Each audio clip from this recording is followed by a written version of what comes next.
Part number 10 novel शब-ए-एहतिसाब। पेशकश मीरे कारवां। अगर आपने हमारे यूट्यूब चैनल को अब तक सब्सक्राइब नहीं किया तो बराए मेहरबानी इसको सब्सक्राइब करें। हमारी वीडियोस पसंद आए तो उन्हें लाइक, शेयर और कमेंट ज़रूर करें। वो बोली, अभी तो हमारे मोहब्बत करने के दिन थे। उस्मान सरशार हो गया। कितनी मोहब्बत करती है वो उससे, ये तो मोहब्बत बढ़ाएगा। इसने फ़ख्र से नुमान को देखते हुए कहा, ये कोई मोहब्बत कम तो नहीं करेगा। और फिर मुझे बेटी की ख्वाहिश थी। शहनाज ने रखाई से कहा, ये तो अल्लाह की नेमत है जो उसने दिया, बहुत अच्छा दिया। लेकिन वक्त गुजरने के साथ साथ ये एहसास शदीद होता गया कि शहनाज को बेटे से कोई दिलचस्पी नहीं। कुछ ये भी था कि बच्चों के मामले में वो फूहड़ थी। उसने कभी किसी बच्चे को गोद में नहीं लिया था। वो नहीं जानती थी कि बच्चे कितने नाजुक होते हैं। उसकी गिरफ्त सख्त होती, बच्चा रोने लगता। वो उसका कोई काम नरमी से नहीं कर सकती थी। एक बात उस्मान को बहुत नापसंद हुई। शहनाज ने कभी नुमान को दूध नहीं पिलाया।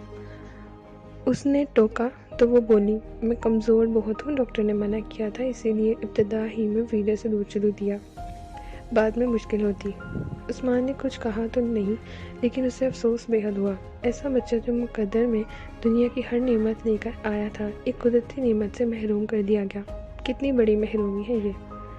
फिर एक दिन शहनाज ने उससे कहा, नुमान के लिए आया का बंदोबस्त कर ले। वो क्यों? उस्मान ने भवें चढ़ाकर कहा।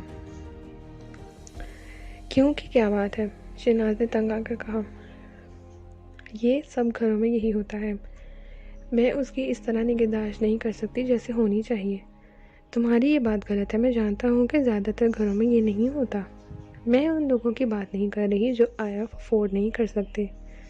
मैं अफोर्ड कर सकता हूँ, लेकिन इसे अच्छा नहीं समझता। माँ बाप का कोई नेमुल बदल नहीं होता। वो बच्चे खुद एतमादी से कभी महरूम नहीं होते, जिन्हें माँ बाप का भरपूर लम्स और उनकी मोहब्बत मिली हो, जिनके छोटे छोटे काम माँ बाप करते रहे हों।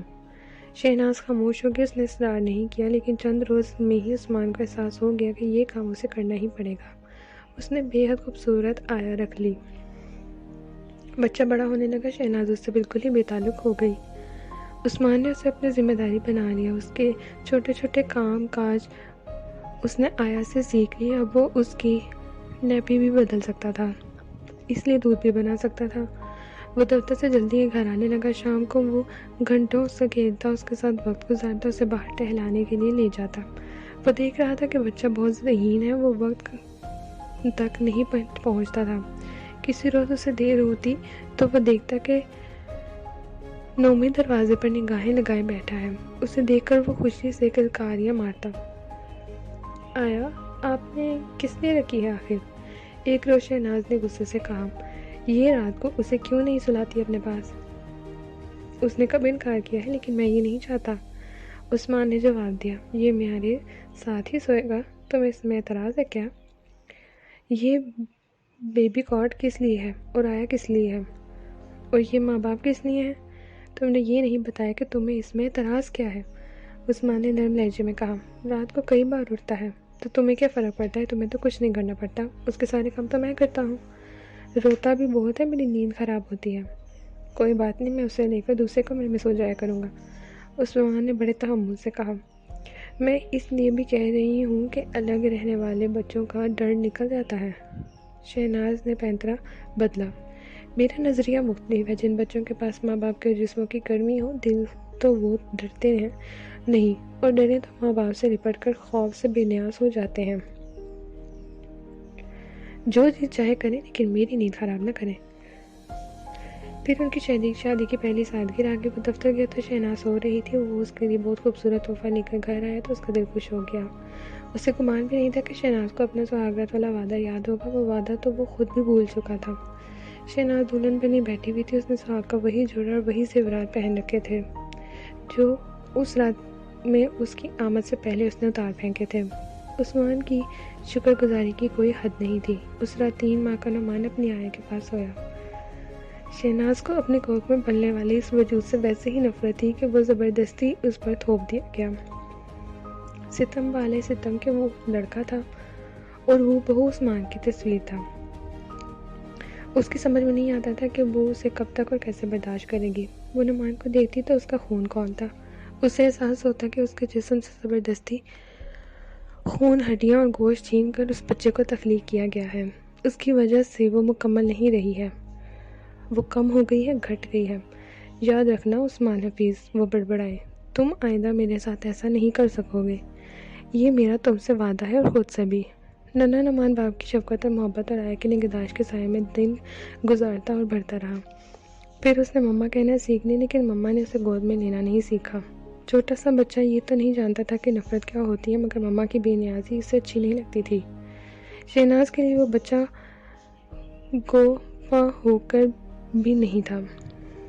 उसे उसकी परवाह ही नहीं होती थी, लेकिन खून के रिश्तों की अपनी एक कशिश होती है। कभी उसे नुमान पर बेसाख्ता प्यार आता, वो उसे गोद में उठा लेती और उसके चेहरे को बूसों से भिगो देती। इस वक्त जैसे उसके चेहरे के नकूश उसकी आंखों के सामने से हट जाते थे। ऐसे में वो हैरान होती कि ममता जैसे ताकतवर तरीन जज्बे को उसने कैसे काबू में कर लिया है। वो जानती थी कि कहाँ जा सकता है। नफ़रत मोहब्बत के मुकाबले में ज़्यादा ताकतवर जज्बा है कि ममता जैसे अजीम जज्बे पर हावी हो जाए। ये ख्याल अक्सर उसे उलझन में मुब्तला कर देता और उसके साथ ही नुमान के बड़े चेहरे के नकूश उसके सामने उजागर होने लगते। उसके चेहरे में से उसे आसमान का अक्स दिखाई देता और उससे पटक देगी। नन्हा बच्चा मासूमियत में लिपटी हैरत से उसे तकता रहता। उसने किताबों में पढ़ा था और निचले और मुतवस्सित तबके के घरों में देखा भी था कि लड़कियां इन चोरों के साथ पूरी उम्र गुजार देती हैं जिनसे उन्हें शदीद नफरत होती है, जो बजा तौर पर नफरत के लायक भी होते हैं। वो उनके साथ रहती हैं और बच्चे पैदा करती हैं। वो उनसे नफरत करती हैं, लेकिन उनके बच्चों से बेपनाह मोहब्बत करती हैं, इसलिए कि वो उनके भी होते हैं। बच्चों के लिए उनके पास बाप का नापसंदीदा हवाला तो होता है, जो कभी कभार नफरत भरे अंदाज में इस्तेमाल होता है, लेकिन मजमूई तौर पर ममता नफरत पर हावी आ जाती है। औरत कहती है कि वो इंसान के बच्चे नहीं, सिंपो लिए पाल रही है, फिर भी वो उन्हें पालती रहती है। ये ताकत होती है ममता में। हाँ, ये बात तय है। उसके अंदर से एक आवाज़ उभरी। कुचली हुई मोहब्बत नफरत से कहीं ज़्यादा ताकतवर होती है। वो ममता पर भी गालिब आ सकती है। मोहब्बत, कुचली हुई मोहब्बत। शहनाज इस्तेहज़ाइया अंदाज में हंसी। मोहब्बत हुई होती तो उसे कुचलना भी पड़ता। यहाँ तो मोहब्बत कभी थी ही नहीं और नफरत अज़ली से है। उसके अंदर कोई उससे ज़्यादा ज़ोर से, उससे ज़्यादा मजाक उड़ाने वाले अंदाज में हंसा। उसने इस आवाज़ को नज़रअंदाज कर दिया। दीवानों से भला कोई लड़ सकता है? सोबिया की पैदाइश नुमान के 2.25 साल बाद हुई। उस्मान की खुशी की कोई हद नहीं थी। कमाल ये हुआ कि इस बार शहनाज भी खुश थी। नुमान को तो उसने अभी तक कबूल नहीं किया और उस्मान जानता था कि अब कभी ऐसा नहीं हो सकेगा। मगर सोबिया खुश नसीब थी कि उसे माँ का दूध भी मैसर आया और माँ भी मिली। इस अरसे में नन्हा नुमान बाप को माँ का दर्जा भी दे चुका था। वो मोहब्बत करने वाला बच्चा था। इस सलूक के बावजूद भी वो माँ से मोहब्बत करता था। कभी वो चंद लम्हों के लिए इस पर मेहमान हो जाती तो वह माँ पर वारी सदके होने लगता। अपने सारे खिलौने लाकर उसके सामने ढेर कर देता, लेकिन इसके लिए बाप की तो हैसियत ही कुछ और थी। वो इसका सब कुछ था। उसकी पूरी कायनात ही बाप का वजूद थी। उस्मान घर में मौजूद होता तो वो अपना कोई काम आया को न करने देता। पोटी पापा से धुलवाऊंगा, पापा मुझे दूध ला दें, खाना पापा के हाथ से खाऊंगा, पापा के साथ खेलूंगा। और उस्मान कभी उससे किसी काम से इनकार नहीं करता था।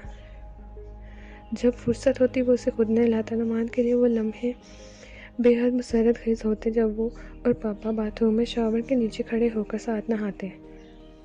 उस्मान उसके जिस्म की मालिश करता, सर में तेल लगाता, फिर दोनों नौर में दौड़े लगाते।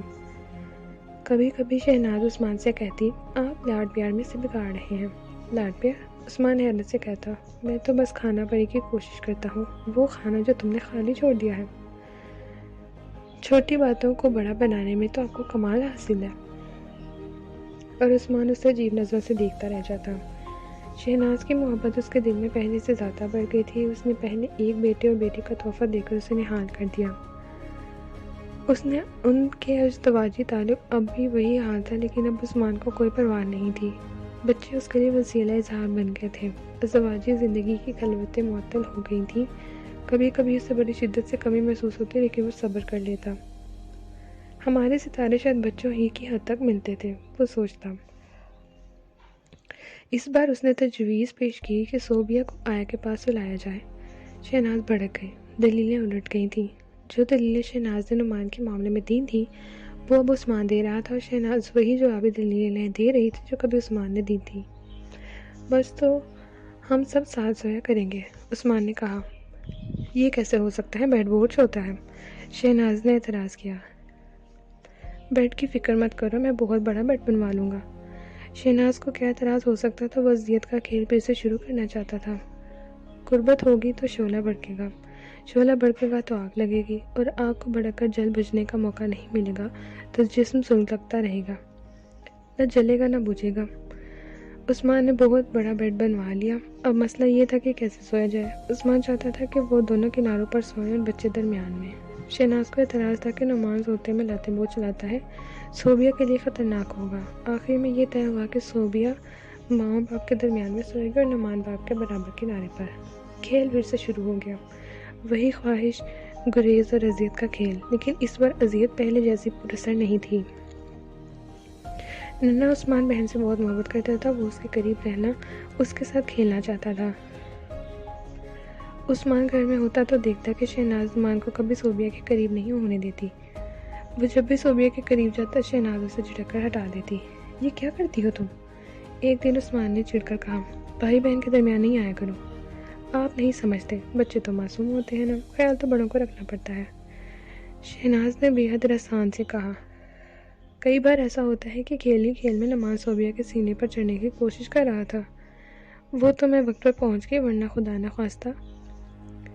वाकई ये ख्याल तो रखना पड़ेगा। सोबिया भी बड़ी होती जा रही थी, वो घुटनों चलने लगी, टूटी फूटी बातें करने लगी, फिर डगमगाते कदमों से चलने भी लगी। लेकिन शहनाज की इत्तेहाद पसंदी कम नहीं हुई बल्कि बढ़ती गई। नुमान सोबिया को बहुत चाहता था।